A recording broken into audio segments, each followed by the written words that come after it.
StraightallDay.com. You're now tuned into the show where you learn the discipline to show up day after day to do the work, the confidence to put yourself out there boldly and authentically, and the mental toughness to continue showing up, doing the work, putting yourself out there, even when the success you've expected to achieve has yet to be achieved. And on top of all this, get a huge dose of personal initiative. That is the go-getter energy that moves any one of us, including yourself, to go and make things happen instead of wait for things to happen. And then we put all this together into a series of frameworks, approaches, insights, strategies, and techniques, all underneath the umbrella of one unifying philosophy that is called work on your game.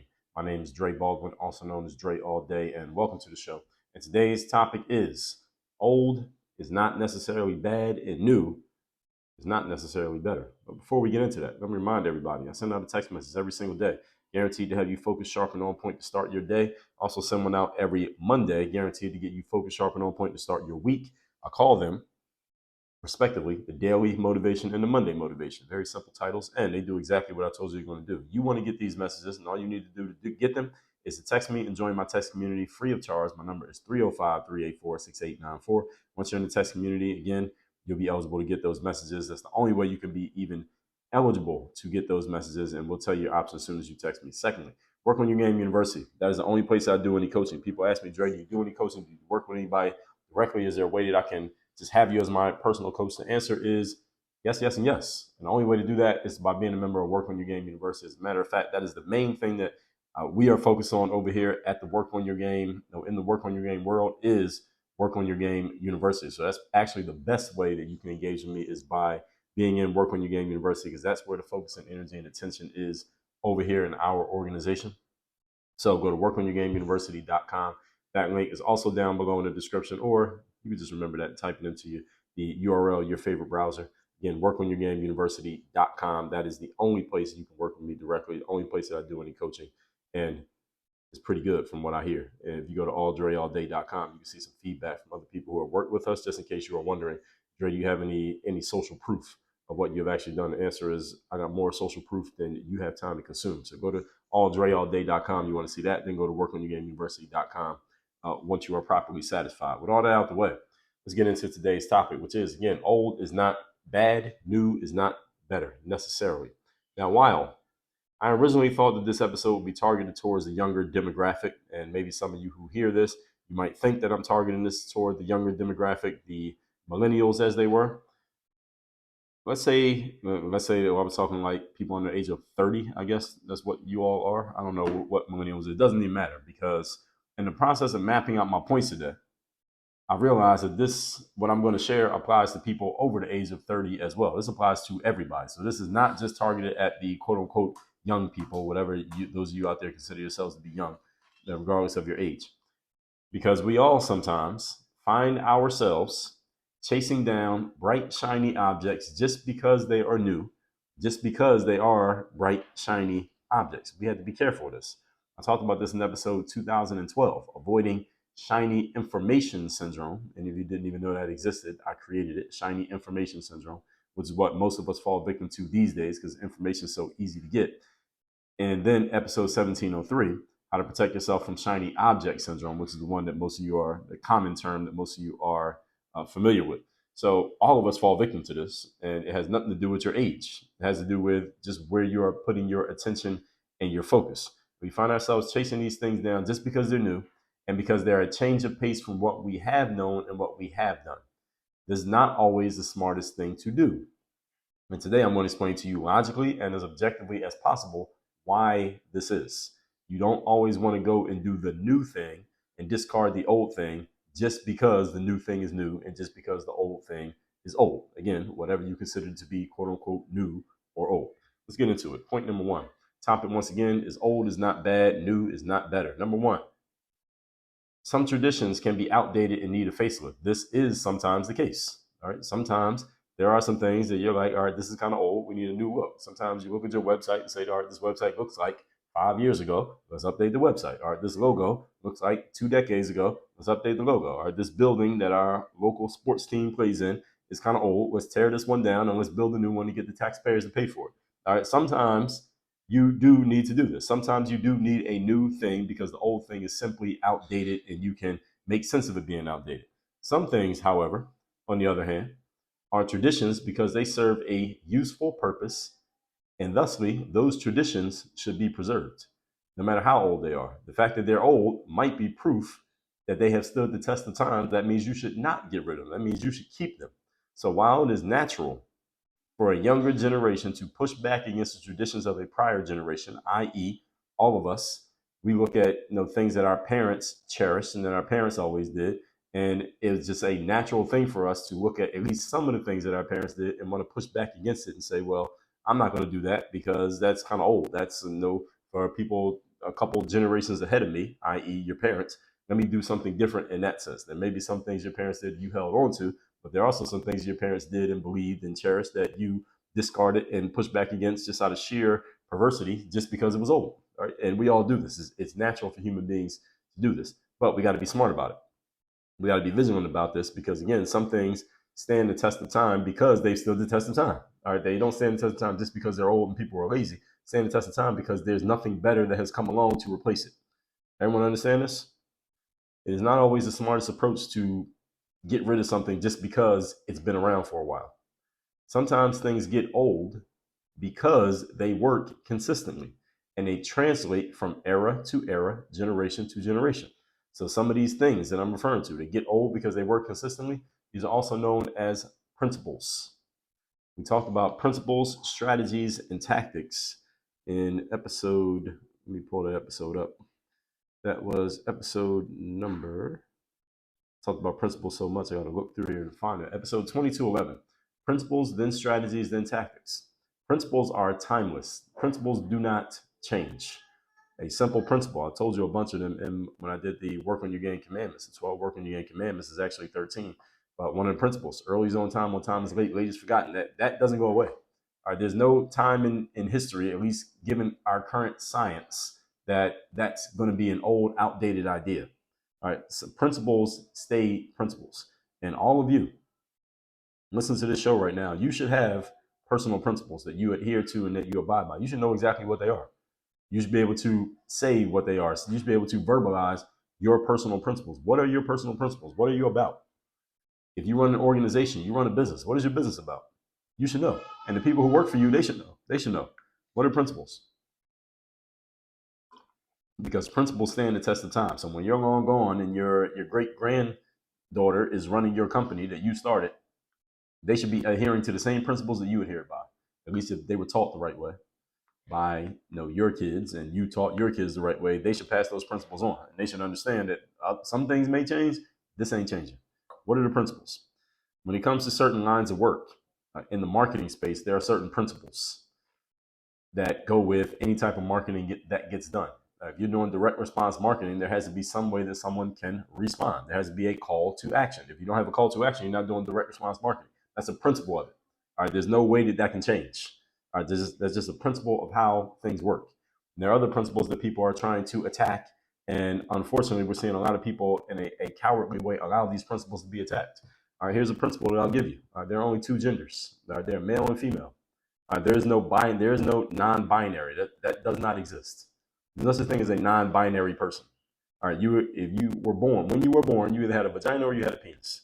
You have a vagina, you're a female. You had a penis, you're a male. Now, if you want to walk around with a penis under your clothes where you're dressed up as a woman, you want to present yourself as a woman, fine if that's what you want to do, but you're still a man. All right, period. You're a man.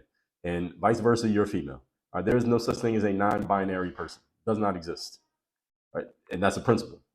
And now some people want to destroy that principle and act like that principle does not exist and attack and protest you if you say that you don't agree with their flouting of principles. Well, fuck those people. I don't agree with that. And you got to know what your principles are. You got to know what principles you're willing to stand on and what principles you're willing to defend, whatever they are. The whole point here is you need to know what your principles are, and you need to know, not what your principles are, excuse me.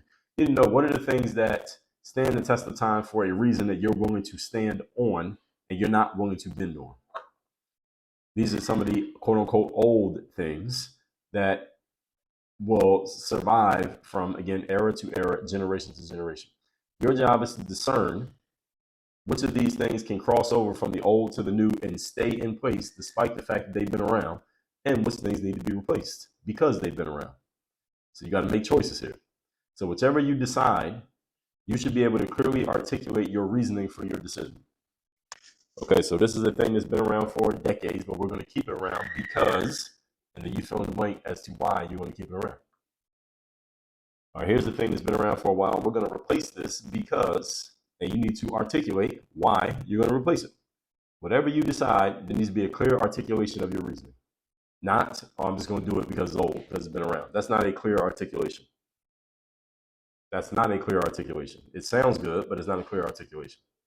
Just because something is old does not mean you should replace it. You need a better and more substantive reason than that.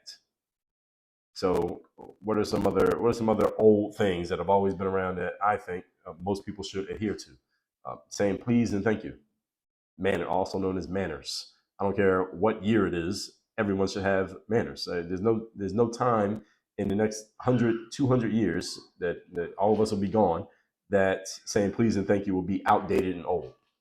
Looking people in the eye when you're speaking to them is another one. Saying good morning to someone in the morning.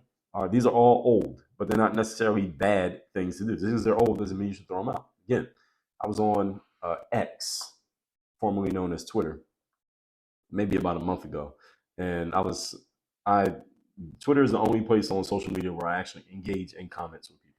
And I'm not talking about my comments. I will see somebody else post something, and I will leave a comment on their post, and then I'll engage with random people who have something to say back to me.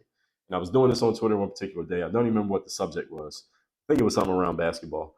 And this guy was saying that I was saying winning basketball games is the most important aspect of basketball. And this guy was talking about how one player has more skill than another player. I said, well, the most important thing is not who can do more moves or dribbling or who has better footwork or jump higher. The whole point is how can any player use all those abilities to translate to actually winning the game? Because the object of sports is winning the game. And this guy was saying, well, winning the game is not necessarily a skill. And I went and got the definition of the word skill, and I screenshot it and I posted it as a reply to him and showed him, yes, actually it is. It is a skill. Winning the game is a skill because that's the whole point of playing sports in the first place is to win the game.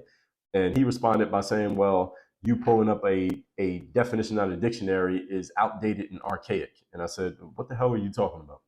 The dictionary will never be outdated and archaic. All right, and there's another one. There's another thing that is quote unquote old that we should hold on to. Just because it's old doesn't mean we need to stop using it. Episode number 2385, I explained to you why the dictionary matters. Yes, the dictionary matters because the dictionary defines words. And if we can't decide and agree on what a word actually means, and I got one definition, you got a different definition, and then there's my truth of the definition and your truth of the definition, and this whole my truth, your truth, another one. That's another new one. That's some bullshit. It's only one truth. All right, there is no my truth and your truth. I talked about this in episode number 2379. Truth is truth, and bullshit is bullshit. All right, so I am on the record with all this stuff. So in case any of you is new around here, ain't none of this new. Okay, I just want to make sure all of you get it. There is no such thing as my truth and your truth. I talked about this again in episode number 2737 just a week or two ago. Facts are not the truth. Just because you can name something as a fact, which can be handpicked and taken out of context, that is not the truth, which is the entire story.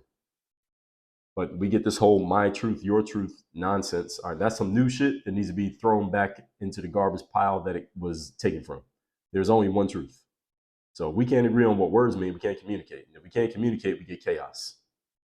Everybody understand this? So there is no my definition of a word and your definition of a word. No, there's one definition. That's why we have a dictionary. So this is why when I talked about Mr. Ibram Kendi's book, Anti-Racism, episode number 1788 through 1791, I deconstructed what I read in his book. I read it twice because I just had to make sure that I read what I read. In that 4-part series, I deconstructed Mr. Ibram X. Kendi's book titled How to Be an Anti-Racist. And this book is based on a whole lot of new age thinking bullshit. I explained the very thesis of his book is his redefinition of the word racism that has no basis whatsoever in the actual definition from the dictionary. He just made up a brand new definition of the word racism, and he based his entire career around it. And there are a bunch of people who have agreed with him on this. That's bullshit. This is what destroys societies because now we're just making up definitions just to fit whatever story we want to tell. This is not okay. And people need to speak up against it. And I'm doing my part. And that's why I did that 4-part series about it. And again, there are some new things that should be trashed, and there's some old things that should be kept. Okay, so this is the whole point. This is the thesis of what I'm talking about here today. So in the business world, for example, a lot of marketers and entrepreneurs believe that they should focus all of their marketing on social media because social media is new and because logically, a lot of people use social media. That sounds like a pretty good reasoning, right? However, a lot of money is still invested in and made on traditional television and, believe it or not, physical marketing via traditional mail. Now, a lot of you didn't know that, but it is true.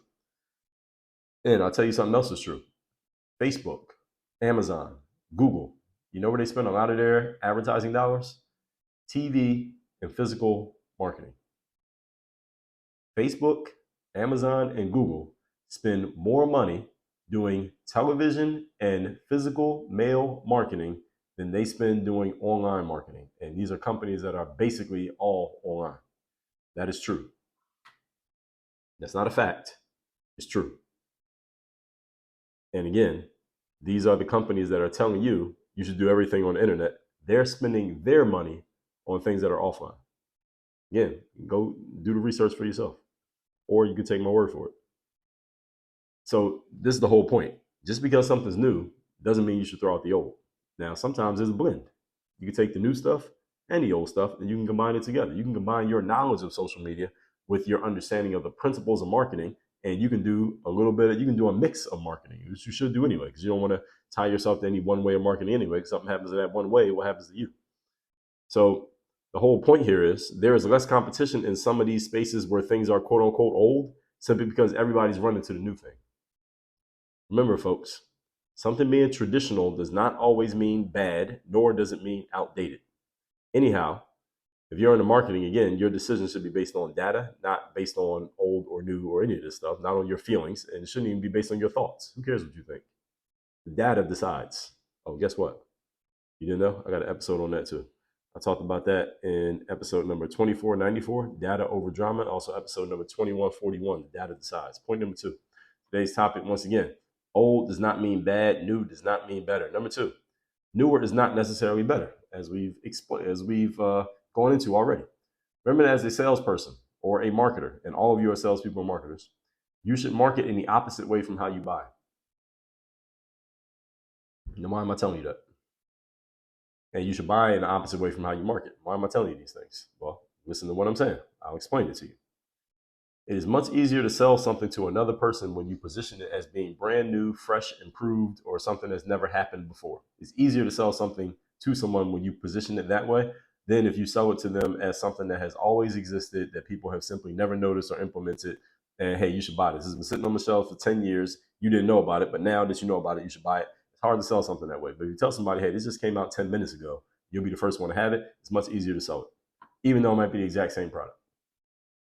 It's much easier to sell something to a person when you position it as brand new. Why? Because human beings are eternally attracted to bright, shiny objects. And what makes something bright and shiny? The fact that it's new, the fact that it's never seen before, the fact that it's fresh, that it's new and improved. It could be the same thing that you've had for 10 years, but if you position it as new, people will be willing to buy it. Any of you see the TV show The Wire? In the TV show The Wire, there was a character there played by Idris Elba. On the show, his name was Stringer Bell. And in this particular season of The Wire, they were following the drug trade in the city of Baltimore. This is a fictional drug trade in the city of Baltimore. And Stringer Bell was talking to one of the lieutenants in his drug organization.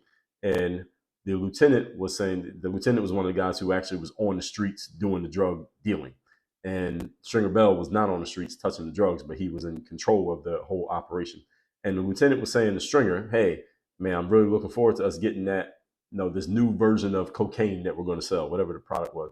This new cocaine that we're going to sell, they called it a package, man. We get this new package because the drug fiends are going to be really excited about this new package that we're going to sell out there to the drug addicts. And Stringer Bell said to his lieutenant was a guy named D'Angelo. He said, D'Angelo, there's nothing really new about this product. And D'Angelo was like, man, what you talking about? Y'all been talking about it for weeks. And Stringer said, well, it's actually the same shit that we've always sold. All we do is just put a new label on it. We give it a new name. And then we go get the drug addicts excited about it. And they're all excited because it's some bright, shiny new drug. But it's actually the same shit that we've been selling them for the last 10 years. We just put a new label on it because these idiots get excited about it. He didn't call them idiots, but that's basically how he was thinking about them. The whole point here is, folks, and oh, by the way, Stringer Bell, the way that he got that idea is because they showed this in a later scene in the movie. the show rather, that Stringer Bell was actually enrolled in business courses at the local community college. And in the community college, he asked the teacher once, he said, well, what if you got a product that is kind of saturated the market? What's a way that you can get people excited about the product again? And the professor said, well, if you can put a new label on it and present it as brand new, then people get excited about it all over again. And that's what Stringer said, oh, that's what we'll do. We'll take the same drugs we've been selling them. We'll just put new labels on them, new titles on it, and they'll get all excited because it's too stupid to understand the difference. And this is how human beings buy. All right, so all you, I just, what's the word? Drew a parallel between you and drug addicts. All right, because that's how we buy. We get excited just because it's brand new. George Foreman grill. Oh, y'all know the George Foreman grill? Most of you have one or have had one. George Foreman grill sat on shelves in stores like Kmart and Target for years, and nobody was buying it. All they did was put George Foreman's signature on it and get him to advertise it, and all of a sudden everybody had one. It's the same product. It was sitting on the shelves for decades. It wasn't selling. All they did was put a label on it, put a new name on it, advertise it in a different place, and all of a sudden they couldn't keep it on the shelves. There's a hint in there, marketers. If you're paying attention, you got to be paying attention here. It's one of your 5 forms of investment. The whole point here is, folks, if you want to sell something to somebody, you got to show them how it's a bright, shiny object. Now, you, on the other hand, when you are buying, do not fall for that bright, shiny object bullshit, because that's what it is. And just because somebody sells you something that's a bright, shiny object does not necessarily mean it can't help you. But you shouldn't fall for it, but you should use it. All right, I'm giving you a marketing lesson there. I usually would charge you for that. Don't fall for it, but use it offensively. But beware of it defensively. Never be distracted by the fact that something is bright and shiny and new, and never buy something just because it's bright, shiny, and new. Again, your marketing hat should be the opposite of your consumer hat. So if I'm trying to sell you something, I'm going to tell you that it's bright, shiny, and new, because that's what gets you excited. But if I'm working with someone to help them advance, we're not going to go to the bright, shiny, new things. We're going to focus on the traditions and the fundamentals and the basics, because that's what actually produces results. So again, this is what people sell you. Think of the last thing you bought. You probably bought it because it was bright, shiny, and new. Once you get to work, the fundamentals and the basics. And a good salesperson will do this. They will sell you on something by showing you how it's bright, shiny, and new. But then when you get into it and actually start doing it, they're going to be giving you the basics. That they might code it or language it in a way that it sounds bright, shiny, and new, but it's the basics. If they're any good, they're going to be giving you the basics. And if they're actually giving you things that are bright, shiny, and new, then they might be screwing you over, and you might be getting fucked on the deal. And I know a lot of people who get screwed on deals simply because they sign up for things because they're bright, shiny, and new. But then when you look underneath under the hood of what they're actually getting is a bunch of garbage. And I've seen it happen to many people who I don't want to see it happen to, but I see it happen to them simply because human beings are susceptible to bright, shiny objects. I just told you this. These are smart people. These are not dummies that I'm talking about. These are people who are earning. These are people who are earning in the top 10% of income earners in America. These are not some stupid people. But it happens to all of us because we're very susceptible to this. Okay? The new thing can be presented as easier. It has less hassle. It requires less effort. Those are usually just marketing tactics. Very rarely are they the actual truth, if the thing has actual substance. There is no shortcut, folks, to lasting substantial success. There is no shortcut. You need the right plan, the right vehicle, the right effort to make any success work. There is no shortcut. So any of you out there who's working really hard and you're successful at the same time, there's no shortcut. There is no faster way you could have done that. There isn't. Now, there may be some adjustments you can make, but there's no faster way you could have got to where you are. Now, if you want to get to a much, much higher level in a shorter period of time, well, we got to kill some of the things you've been doing and do something different. There's a different approach. Not necessarily a bright, shiny object, just different from what you've been doing. That's not a brand new thing. It didn't just come out. Maybe you just weren't aware of it. Okay? So you still have to learn, no matter what vehicle you jump into, you still got to learn how to drive it. All right, so beware of anything that's selling you on the concept of less effort, less focus, less attention needed. All right, there's always a hook hidden in that bait. All right, do not buy the way that you sell. And again, anybody selling you something on less effort, less dedication, less focus, et cetera, et cetera. That is either they're scamming you, or excuse me, they're just using that to get your attention, and then they're going to give you the substance once you get in. One or the other. Your discernment will help determine whether or not you move forward or not. Number 3. Today's topic, once again, is old is not necessarily bad and new is not necessarily better. Number 3, here's the discipline. Mining through all your old stuff for unrealized opportunities. This is the discipline. It's not a hack. It's a discipline. Looking through the stuff that you already possess, that you already have, that you already know, that you have already maybe even done, and finding the old opportunities, the unrealized opportunities, rather. The easiest way to do this is to get help and get a fresh set of eyes on what you have, because you may just not be noticing certain things or the opportunities within things simply because you don't know what you don't know. Now, somebody else looked at it and said, okay, this thing right here, you're not using this, but there's an opportunity here. You didn't even realize there was an opportunity in it because you just don't know what you don't know. This is the value of having other high level people around you, folks. This is often where the greatest opportunity is. Unrealized opportunities and the things you've already done, experienced, and know about and own. Looking at what you already have access to, you simply haven't squeezed all the juice out of it yet. I get a lot of ideas from doing exactly this. When I created my first product, which was basketball training programs for up and coming ball players, all I did was take videos that I had already created.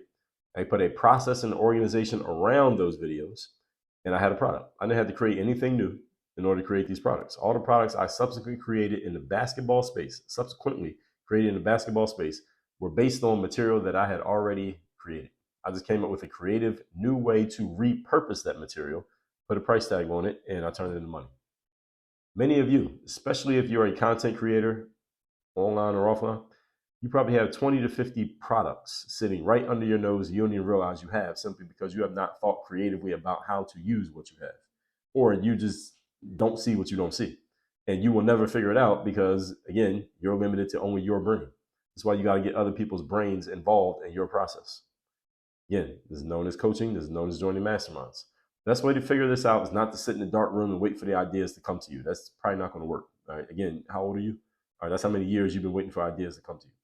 All right. It is to connect with and look around at other people who are doing exactly what you are not doing and let their ideas spark your ideas. This is, again, why you get into coaching programs. This is why you join masterminds, because other people can see things in and for you that you cannot see in and for yourself. You trying to do it all on your own that's one of those old things that you should throw away. All right, so there you go. You want something old to throw away? I just gave it to you. Doing it on your own. You tried that already. How many years of experience you have doing that? Again, has it gotten you where you want to be? Only you can answer the question, and only you can do something about it. But don't say that nobody told you. Let's recap today's class, which is old is not bad, new is not better. And this episode is not necessarily for people under the age of 30 or under the age of 25 or any age groups, for everybody, because we all are susceptible to this, because we're all human. Number one, some traditions can be outdated and need a facelift. Some are traditions because they serve a useful purpose and should be preserved. Anytime you're going to change something because it's old, you need a deeper and stronger reason than just changing it because it's old. And anytime you're going to adopt something because it's new, you need a stronger reason than then I'm just going to do it just because it's new. All right, these are bad reasons to do things. Point number two, newer is not necessarily better. As a salesperson and marketer, you should sell things based on them being new, bright, shiny object to other people, because human beings are extremely susceptible to that. But as a consumer, you should never buy something just because it's new, fresh, and a bright, shiny object. So you need to sell in the opposite way from how you buy. And even though I'm telling you all this directly to your faces and to your ears, most of you are still going to fall victim to it because you're human. Number three, the discipline is mining your old stuff for unrealized opportunities. This is often where the greatest opportunity lies. Looking at what you already have access to that you simply have not squeezed all the juice out of. The challenge is many of you will not notice the things that are available in front of you simply because you can't see what you can't see. You don't have the eye for noticing these things, but other people do. This is why you got to get around other high level individuals who can see things in and for you that you cannot see in and for yourself. But if you don't make the investment to get around these people, then you will never figure it out. And again, all that value that you have is going to die when you die. All that said, text me. So you're in my text community. My number is 305-384-6894. Daily motivation, Monday motivation going on every day and every week, respectively. WorkOnYourGameUniversity.com. It's the only place I do any coaching. You want to work with me directly, go to WorkOnYourGameUniversity.com. Link is down below in the description. And work on your game. Dre, all